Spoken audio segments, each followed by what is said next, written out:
Hello, John. Hello, you're from Ukraine. Very glad to meet you and see you. Thank you. Thank you for having me. Appreciate it. Please tell me a little bit about yourself for our viewers, about your activity, where do you live, what do you do, etc. Okay, well, I'm a photographer here in Los Angeles. I've been here now in Southern California for about 15 years. The last 6 years, I've been full-time commercial photographer. I work with some of the clothing brands and footwear brands, pretty much creating advertising and social media photos and that kind of stuff. John, tell me please, how did photography come into your life? Well, I know everybody has this really amazing origin story. Mine was just sort of kind of boring. I went to school during the time when film photography was still taught. I had to go and take a class that was basically using an old SLR camera, Pentax, I believe. We had to learn how to shoot it, how to meter it, and then how to develop and use the darkroom and all that kind of stuff. And then from that point, in the back of my mind, I've always kept this little area where if I had a camera on me, I would use it. It wasn't a primary focus until probably later, maybe in my early 20s, and I had started to really make some video of my friends, just like skateboarding and surfing and that kind of thing, more like lifestyle type stuff. And then I went to university, I went to college, put it all to the side. And then after I had graduated, as I was getting my master's degree, a friend of mine brought his Canon DSLR in, and they were relatively new. I think it was the Canon 20D, to give you an idea of how far back that was. And I just sort of picked it up and started playing with it, and all of a sudden, all of this emotion came back, and I realized I had been missing this really great artistic outlet in my life. And so I almost immediately afterwards went to and started researching what kind of cameras, and that was it. That was probably 2000. I want to say 2006, 2007, and then from that point, I just became obsessed with it again, and and here I am, so many years later, now doing this full time. As far as I know, you continue to shoot on film now, right? I do, yeah. I shoot a lot of film. It's funny. I kind of go either really into digital a lot, and then I'll swing back into film, and I'll do that primarily, and then I'll swing back to digital, back to film. Mm-hmm. Currently, I'm in the middle. I've been shooting a lot of both right now, but I enjoy the process still. It definitely is a departure from the digital. Obviously the digital workflow is much faster and kind of almost, I don't want to say like throwaway, but it's almost, I come home from a shoot with my digital cameras and I have 500 or 600 images that I have to go through. I come home from my shoots with film photos, and I have maybe 100 images spread out over, 4 or 5 rolls that I have to go for, and I consider that a full shoot. So yeah, I do enjoy film photography because it definitely is a slowing down and refocusing. Can we say that film quality is much more better than digital quality? It is. I totally agree. There's something about it that is just digital. You can replicate it, but it's not quite there. You never get a full copy of a film photo, regardless of how you're treating a digital photo or how you edit it. There's something special about film. Absolutely. What cameras do you shoot with and why? Currently, I shoot, my main work camera is, I have my Canon, my 5D. I have them all here if you would like to see them. Yes, very like to see. Well, I have my Canon 5D. This is probably my main workhorse. Mm-hmm. I just upgraded to the R5, which is currently out right now. But that's my digital work. My digital is just basically one camera, 2 or 3 lenses, and I keep that simple because it's usually for a lot of client work, and clients are great, but they don't really appreciate film aesthetic quite yet. So I keep my digital workflow kind of separate. My film spreads out over. I have this is one of my range finders. It's a little Minolta. That it's the Himatic AF2, which I love. My Pentax 645, which is it's medium fantastic. format. Medium format. Medium format. Yeah, medium format. And then I have my other medium format. This is my Fuji GA. Oh, great one. I love this camera. Yes. Absolutely. Yes, my colleague has. Yeah. I have this is my travel camera. Oh, it's funny about this camera. I went to Italy a few years ago, and I took this with me.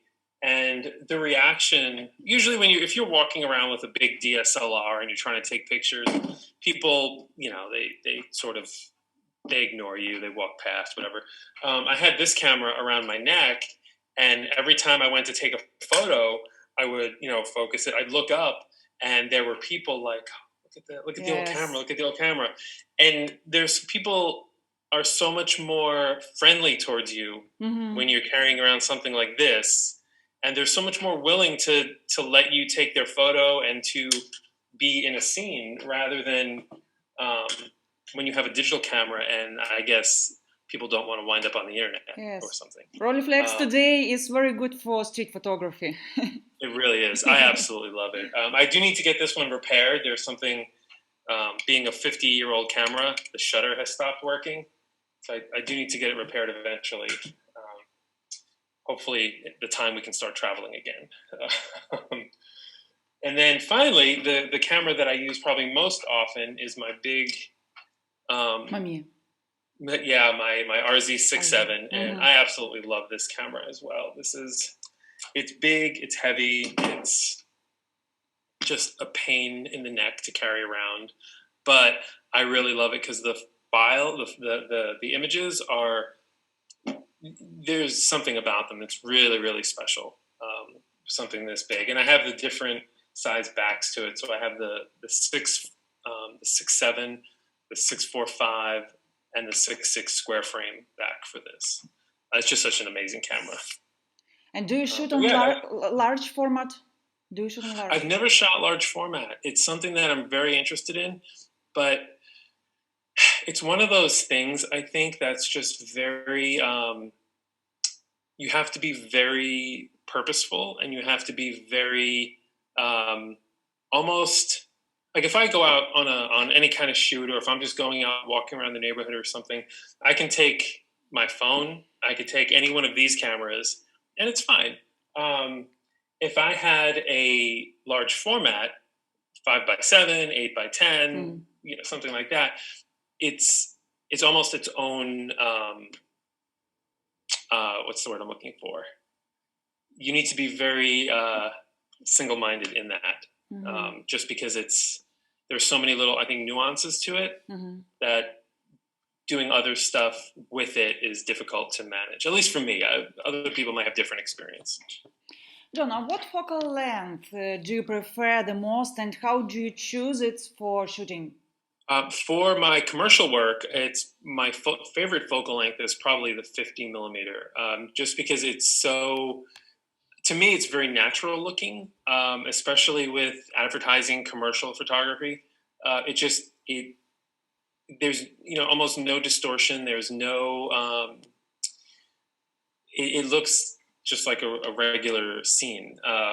Whereas if you're using like a wide angle lens, it's something you have to really kind of prepare for. At least in my experience, shooting anything wider than 35 millimeter, you really have to plan out what the scene looks like before you can really kind of take natural looking photos. But 50 millimeter is definitely my favorite focal length. How much do you edit your photographs, moving away from the original towards artistry? I know I'm trying to think. I don't do it too much. I do like to keep a natural look to them. But that said, if you look at my work, there does tend, I do believe in toning images. I do believe in color grading, because I think that's where a lot of the heart or the emotion of the image lies. Isn't how the colors affect us. So some photos there'll be a lot more toning. Some photos there'll be a little bit of toning, but there's always something there. And the last question, what is the most important thing for you in your perfect shot? Composition, light, object you are shooting, film, or something else? I think the most important thing for me, and what's always made me come away with photos that I really enjoy, is having a subject who is enthusiastic, who understands the theme of the shoot, who understands the energy that they have to bring, who understands that there's a relationship between photographer and model or whatever, that it's not just my job to take photos and to, they have to bring at least 50% to the image, if that makes sense. It can't just be me taking photos of somebody standing there. They have to have an energy. They have to have just something about them that brings out emotion, personality, that sort of thing. Because I think those are the images that speak to a lot of people. John, can you give some advice to young photographers, which is on the beginning of its professional career? Probably the best advice, two things actually. Okay. The best advice I could give would be to photograph things that are meaningful and important to you, things that you love. Because if you're photographing things that you don't enjoy or appreciate or really have a connection to, I think people will pick up on it. You might be able to fake it for a little while and you can probably pass off that work. But I think there is something almost intangible about photographing, seeing photographs taken by photographers of subjects that they love. I think there's a lot more care and a lot more emotion and a lot more value to that. And I think those photos really stand out. And I think doing that will push you forward in both your inspiration and your career or your hobby, if that's what you want to do. The second piece of information, the second bit of advice would be advice that I got myself when I was first starting out and I was thinking about going professional, and I was, had just picked up a camera about a year prior to that. A friend of mine told me, he said, if you're going to be a photographer, then be a photographer. That to me meant that if it's something you want to do, jump in with both feet and then figure out everything else out afterwards. Tell people you're a photographer, act like a photographer, do attend, photography events, find a photography mentor, but most importantly, take as many photos as you possibly can every day until you develop your style, until people know you and you know yourself as a photographer. Because I think that's important. Once you have built that internal structure of what you are and what you want to do, I think it's much easier to have that structure than falling around you.